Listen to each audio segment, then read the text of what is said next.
It's day 22 of the 30-day shred. Today we'll be working out biceps and abs. The starter for the bicep workout was cable curls. I did three or four sets of lighter weight, three to five reps, slow control, get my biceps ready for the work ahead. Moderate weight here. I ended up doing 3 sets of 12. And then after cable curls, I moved on to barbell curls, it was moderate weight. 2 moderate weight exercises back to back. I like to do something before barbell curls because it can be a little more strenuous than most bicep exercises. To do another exercise before it and get warmed up, I think is pretty beneficial. I did 3 sets of 12 here as well.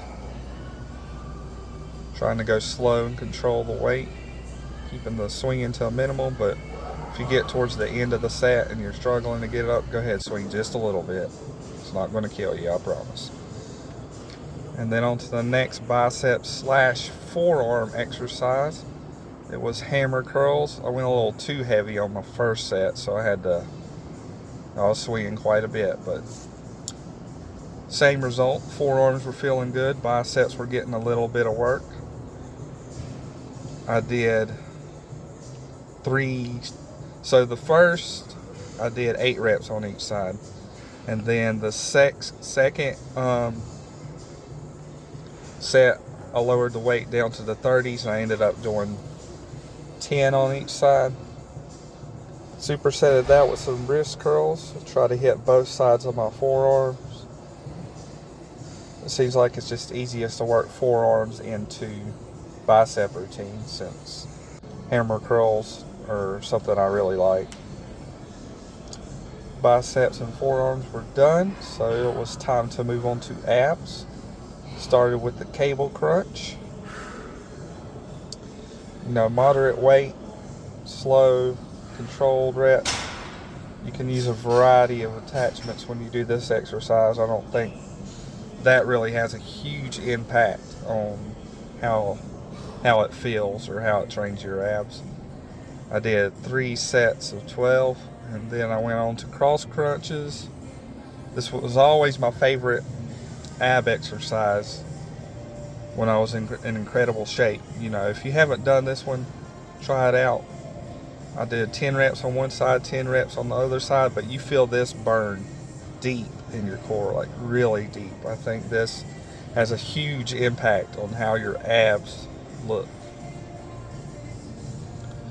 But I think those are the 2 exercises I'm going to stick to for now for abs. As I'm getting leaner, I'm definitely wanting to see those abs pop a little bit, and it's been a while since I trained them seriously. I've been training them a little bit here and there, but I really want to get that dialed in as well. Moving on to the pose down, seeing what the weight's looking like. I'm starting to be able to really tell a difference.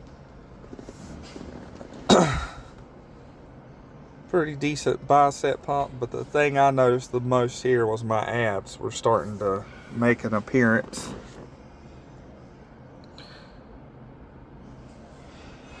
Biceps are definitely starting to pop a little bit. You're starting to be able to see a little bit of separation as my body fat goes down. So when I did this one, I noticed some striations in my chest. That's when you know you're getting lean. Right there, yeah, right there. As I go up, you see those lines. I'm not even super lean yet. You can see my abs, you can see striations coming in on my chest, and you can see my biceps start. Alrighty, let's see. Okay, there we go. Day 22. I want to say it's 22. If it's not 22, it's going to mess up the end of this video, isn't it? Day 22, biceps and abs. I hit abs this time. Last time I was in such a rush that I skipped them, so don't panic. I'm training the abs. So the workout went really well. Started with cable curls, warmed up, did my cable curls, barbell curls, hammer curls, supersetted with wrist curls, try to hit both sides of my forearms. Cable crunches and then cross crunches. So overall it was solid work. I felt completely satisfied. Let's just put it like that. I felt satisfied when I finished that workout. So maybe that's what biceps and abs will usually look like. I'm still not set in stone with the exercise choices, but you know, it's pretty close to where I want it to be. Yesterday, breakfast I had 4 eggs. For lunch and dinner I had potatoes with some veggies and 96% lean ground beef. And actually had about 6,000 more steps than I usually did while I was at work. And I had a slice of pizza. It was about 300 calories on top of that. So it's still under my 2,000 calories. Still in extreme weight loss calorie intake. So, man, I talk about it all the time, but when you're locked in to your plan and you're doing things that are beneficial to you, you just feel different. You have more energy. It just makes everything easier for you. So whatever goal you have, whether it's fitness and health or something else, you know, make a plan for it and start doing little steps towards that goal. And once you start making just a little bit of progress, that builds momentum. And if you stick with it, it's absolutely going to take you to where you want to be. So with me, I struggled so long with weight loss. And I never really struggled with coming to the gym. But over a few months, you know, I'd take a couple weeks off. I've never been like 100% consistent, but going to the gym was never the problem. You know, you see these people when you go to the gym that look exactly the same year round, yet they keep coming.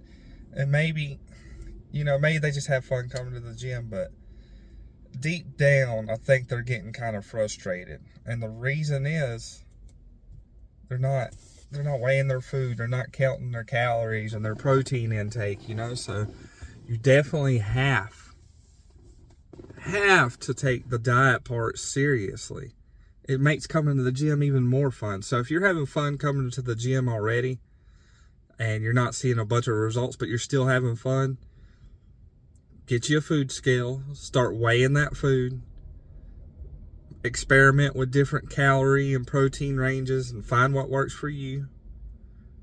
If you're trying to cut, eat some potatoes.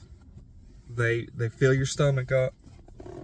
Potatoes with lean ground beef. Man, I tell you, that's what works for me. You know, it might not work for everybody, but it's what works for me. And I'm telling you, it's making a huge difference in my energy level and my fitness goals. And, you know, so, man,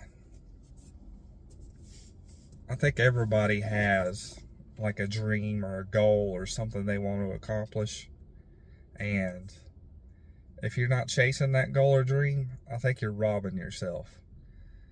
You know, we all have different starting points. It's hard. It absolutely is harder for some people.